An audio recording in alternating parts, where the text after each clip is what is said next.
Okay, so in this lecture I'm going to teach you how to order data. So for example, you might want to order the records. You might want them brought back to you based on the date.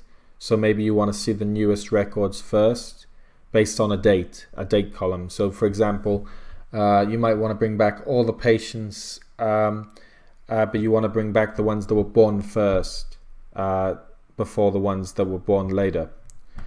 So you can use what's known as order in the order keyword in SQL. So just to demonstrate this, let's go to the patients table, and we're going to add a new patient. So there's two patients, right?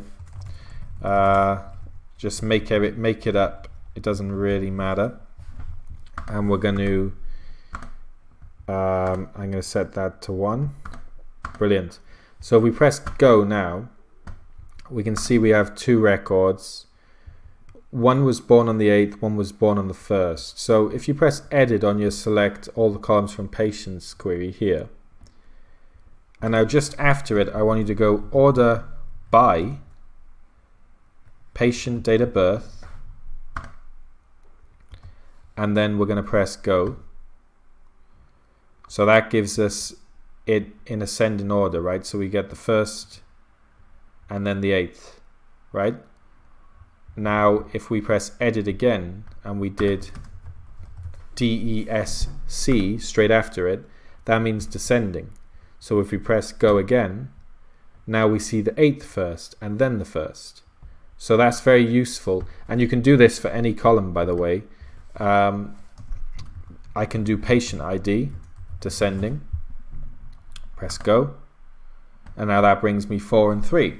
Whereas if I went patient ID ASC, which is ascending, DESC is for descending, ASC is for ascending, and then if we press go, it brings back 3 and 4.